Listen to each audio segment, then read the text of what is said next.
Hello friends, कैसे हैं आप सभी। मैं सुजीत आप सभी का स्वागत करता हूं आपके अपने यूट्यूब चैनल स्टडी गर्ल में। दोस्तों, आज हम पढ़ेंगे कुछ क्वेश्चन और वो क्वेश्चन आपके ट्रिग्नोमेट्रिक वैल्यू पर बेस्ड होंगे। ठीक है, तो सबसे पहले मैं आपको बता दूं, अगर इन क्वेश्चन को अगर सॉल्व करना है आपको तो ट्रिग्नोमेट्रिक वैल्यू आपको आनी चाहिए। अब इसको याद कैसे करें, इसको मैंने पिछले वीडियो में आपको बताया है, तो अगर आपने अभी तक नहीं देखा है तो उसको देख लीजिए, फिर इसको देखिएगा जिससे कि आपको बढ़िया से समझ में आए। ठीक है ना। तो अब हम चलते हैं, सॉल्व करते हैं क्वेश्चन को। तो सबसे पहले हम क्वेश्चन को पढ़ेंगे, उसके बाद सॉल्व करेंगे। तो हमारा क्वेश्चन क्या दिया है, sine 60 degree cos 30 degree plus sine 30 degree और कॉस 60 डिग्री। ठीक है, अब आपको एकदम साफ दिख रहा है कि यहाँ पर आपको अगर ट्रिग्नोमेट्रिक वैल्यू नहीं पता होगी तो आप यहीं से आगे नहीं बढ़ सकते हैं। ठीक है, अगर यही आप वैल्यू रख देंगे तो उसके बाद आपको आसान हो जाएगा सॉल्व करना। ठीक है, तो हम इसको सॉल्व करते हैं।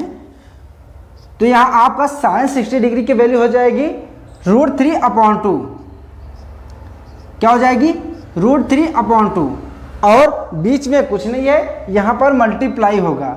ठीक है, साइन 60 डिग्री है, कॉस 30 डिग्री है। अगर इस तरीके से आपको अगर दिखे, इस तरीके से अगर आपको दिखता है तो वहाँ पर आप समझ लेंगे कि मल्टीप्लाई होगा वहाँ पर, और ये पॉइंट हमने जो लिखा है ये मल्टीप्लाई का ही साइन है। ठीक है, तो अब इसके बाद अब देखते हैं कॉस 30 डिग्री के लिए। तो कॉस 30 डिग्री का भी मान आपका होता है √3/2। क्या होता है, √3/2। ठीक है, अब यहाँ पर आपका बीच में प्लस है, प्लस लिख देते हैं। अब साइन 30 डिग्री यहाँ पर लिखा है। अब साइन 30 डिग्री की वैल्यू होती है हमारी 1/2 होता है। क्या होता है, 1/2। अब यहाँ पर कुछ नहीं है इन दोनों के बीच में, तो यहाँ पर क्या हो जाएगा, मल्टीप्लाई। ठीक है, अब cos 60 डिग्री की वैल्यू क्या होती है, ये भी आपका 1/2 ही होता है। ठीक है, अब हमें वैल्यू रखना था, अब उसके बाद तो आराम से आप कर लेंगे। ठीक है, अब √3 का अगर हम मल्टीप्लाई √3 में करेंगे तो क्या आ जाएगा, 3 आ जाएगा। ठीक है, 3 आ जाएगा, और 2 का मल्टीप्लाई अगर हम 2 में करेंगे तो 4 आ जाएगा, और ये अपॉन में है। ठीक है, अब √3 का मल्टीप्लाई हमने √3 में किए तो 3 कैसे आया। अब इसको जरा देख लीजिए थोड़ा, √3 को हम लिख सकते हैं 3 की पावर 1/2, चाहे इसको इस तरीके से लिखें चाहे रूट में लिखें, बात वही होती है। ठीक है, और हमने मल्टीप्लाई किया है। ठीक है ना, तो मल्टीप्लाई करेंगे और उसके बाद आपका √3 फिर से है, तो हम 3 को इस तरीके से भी लिख सकते हैं, अभी हमने आपको बताया।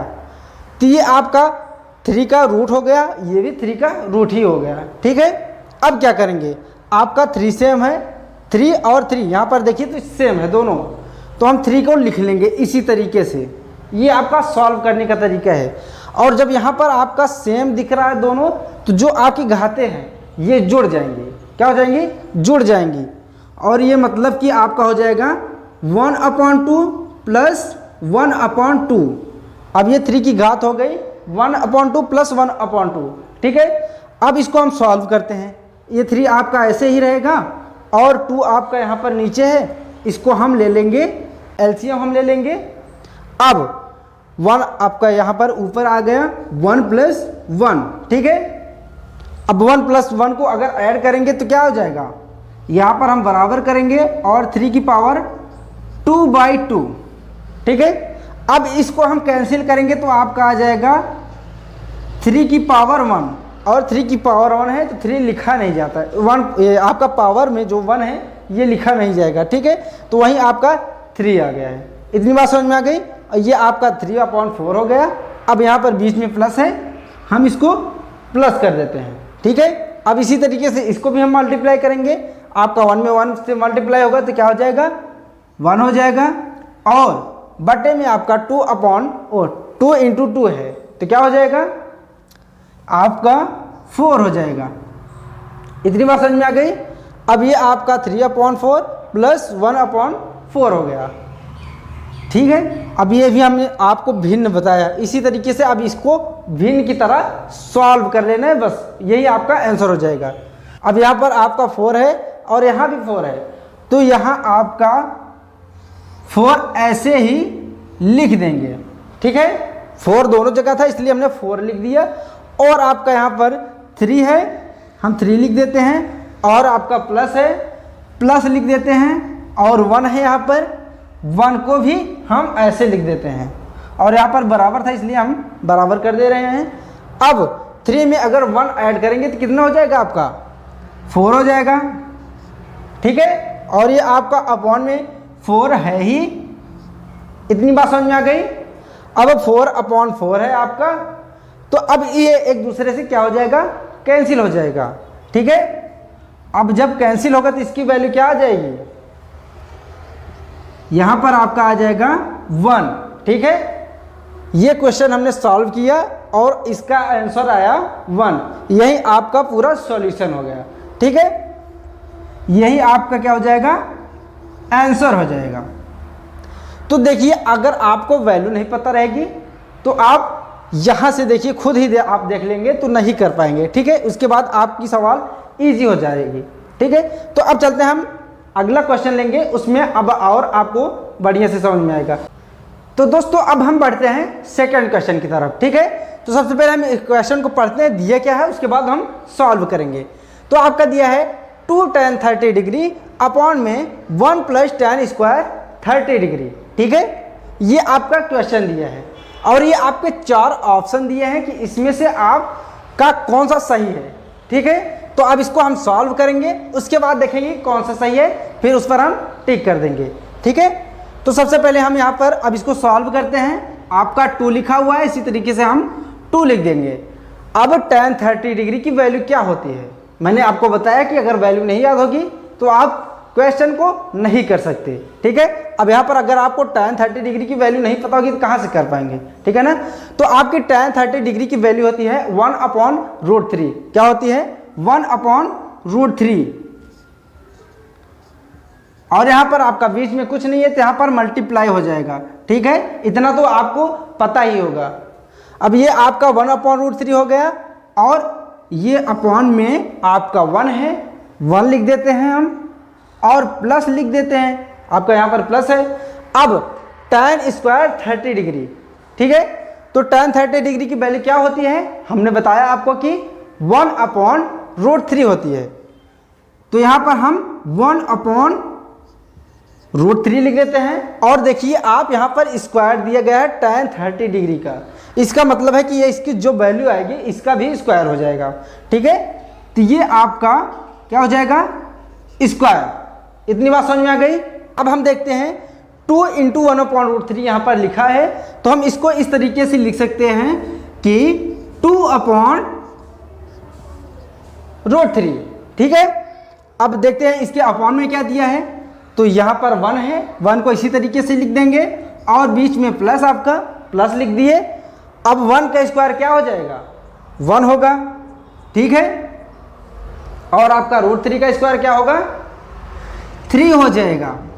क्यों हो जाएगा इसको हम थोड़ा सा आपको बता दे रहे हैं, अभी हमने आपको बताया भी था, ठीक है। तो यहाँ पर अगर आपका √3 का स्क्वायर है, ठीक है, तो इसका मतलब है कि हम √3 × √3 इस तरीके से लिख सकते हैं, ठीक है। और हमने आपको बताया था कि √3 को हम क्या लिख सकते हैं 3 की पावर 1/2, और यहाँ पर बीच में अगर आपका मल्टीप्लाई है और ये इस √3 को हम लिख सकते हैं 3 की पावर 1/2, और इसके आगे हमने आपको सॉल्व करके दिखाया भी था, तो वही वैल्यू आपकी आ गई 3, ठीक है। अब ये कुल मिलाकर आपका हो गया 1/3 हो गया, ठीक है। अब इसको हम और सॉल्व करेंगे, तो यहाँ पर हम इसको इधर देखते हैं, तो आपका 2/√3 है, इस तरीके से हम इसको लिख दे रहे हैं। और अब 3 का मल्टीप्लाई 1 में होगा, ठीक है। भिन्न आपका भिन्न ही तो करना है अब इसमें, तो 3 का मल्टीप्लाई अगर 1 में होगा तो आपका आ जाएगा 3 और प्लस है, प्लस लिख देते हैं, और यहाँ पर आपका 1 है। अब इसका 3 से हम मल्टीप्लाई किए हैं तो ये एलसीएम हो जाएगा आपका 3, इतनी बात समझ में आ गई।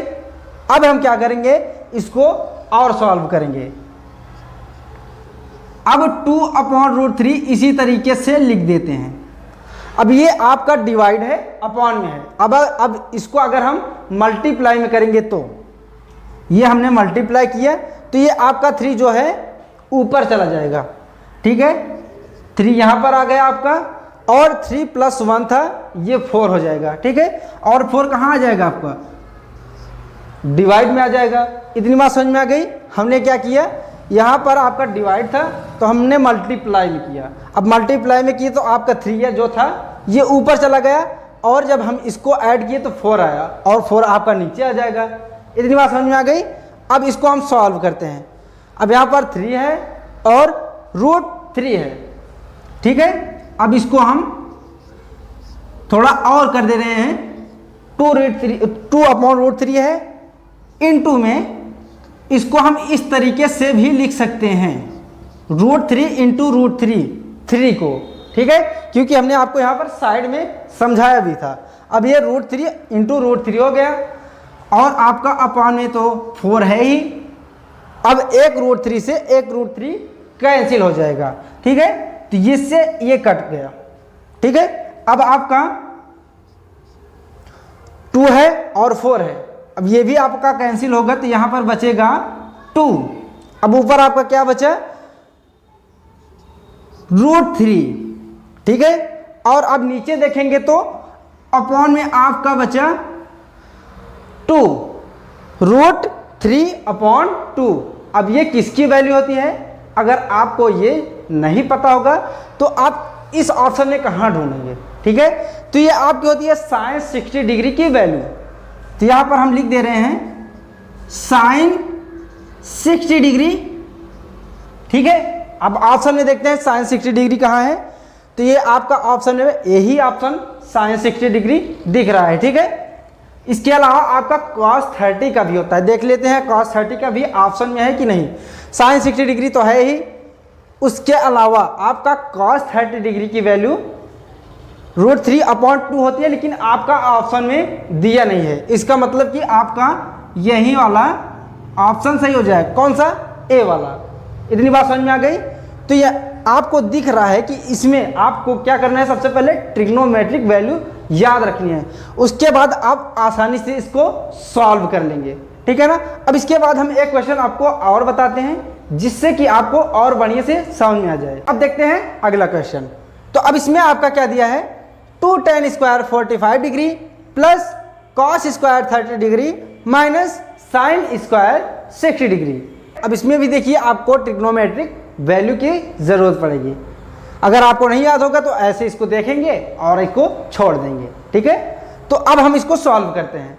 तो यहाँ पर आपका 2 है, 2 इसी तरीके से लिख देंगे। अब tan स्क्वायर 45 डिग्री, स्क्वायर अभी छोड़ दीजिए। अब देखिए tan 45 डिग्री, tan 45 डिग्री की वैल्यू क्या होती है, 1 होती है, तो इसको हम लिख देंगे 1, ठीक है। अब देखेंगे इसका स्क्वायर है, tan 45 का स्क्वायर है, इसलिए इसका 1 का भी स्क्वायर हो जाएगा, और ये इन दोनों के बीच में मल्टीप्लाई होगा, ठीक है। इतनी बात समझ में आ गई। अब हम आगे बढ़ते हैं। तो यहाँ पर आपका प्लस दिया हुआ है, cos स्क्वायर 30 डिग्री। अब इसकी वैल्यू क्या होती है, अभी हमें स्क्वायर नहीं देखना है, तो cos 30 डिग्री इसकी वैल्यू क्या होती है हमारी, √3/2 होती है। क्या होती है, √3/2, ठीक है।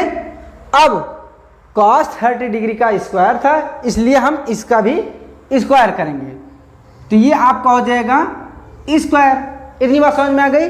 अब यहाँ पर आपका माइनस है तो माइनस लगा देंगे। अब sin स्क्वायर 60 डिग्री है, तो स्क्वायर को अभी मत देखिए। अब देखिए sin 60 डिग्री की वैल्यू क्या होती है। तो sin 60 डिग्री की भी वैल्यू क्या होती है, √3/2। तो इसको भी हम लिख देंगे √3/2, ठीक है। अब इसका भी स्क्वायर है, किसका, sin 60 डिग्री का, तो इसका भी आपका स्क्वायर हो जाएगा, ठीक है। अब यहाँ पर इक्वल कर देते हैं, और यहाँ पर आपका 2 है और बीच में आपका इनटू है, अब मतलब कि मल्टीप्लाई है। अब 1 का स्क्वायर अगर हम करेंगे तो क्या हो जाएगा, 1 ही होगा, तो ये आपका 1 हो गया। अब ये 2.1 नहीं है, ये 2 × 1 है, ठीक है। अब ये आपको समझना पड़ेगा।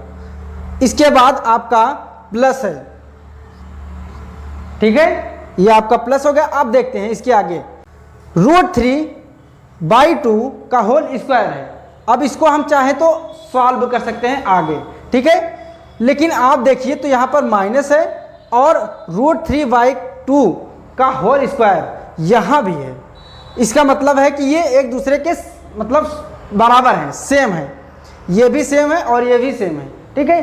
तो अब हम एक दूसरे को कैंसिल कर देंगे, ठीक है। अगर इसके आगे आप सॉल्व करना चाहते हैं तो सॉल्व कर सकते हैं, लेकिन इसका कोई मतलब नहीं निकलेगा। यहाँ ये सेम है और ये सेम है, तो दोनों को हम यहीं पर कैंसिल कर देते हैं। तो ये कैंसिल हो जाएगा, तो आपका क्या बचेगा, प्लस में 0 हो जाएगा, ठीक है। और अब 2 × 1 कितना हो जाएगा, 2 हो जाएगा। और 2 में 0 जोड़ेंगे तो कितना हो जाएगा, 2 ही होगा, ठीक है। तो ये आपका यहाँ पर आया 2। इसको सॉल्व करने के बाद तो आपको समझ में आया कि आपको सबसे इसमें इंपॉर्टेंट क्या है आपका, कि ट्रिग्नोमेट्रिक वैल्यू आपको याद होनी चाहिए, ठीक है ना। उसके बाद आप क्वेश्चन को आराम से सॉल्व कर लेंगे। तो ठीक है, आई होप कि ये वीडियो आपको अच्छी लगी होगी। अगर अच्छी लगी हो तो वीडियो को लाइक कर दीजिए और चैनल को सब्सक्राइब कर लीजिए, जिससे कि आपको सभी क्लासों की अपडेट मिलती रहे। और दोस्तों के साथ शेयर करना मत भूलिएगा, ठीक है ना। तो ठीक है, मिलते हैं नेक्स्ट वीडियो में। तब तक के लिए goodbye and take care.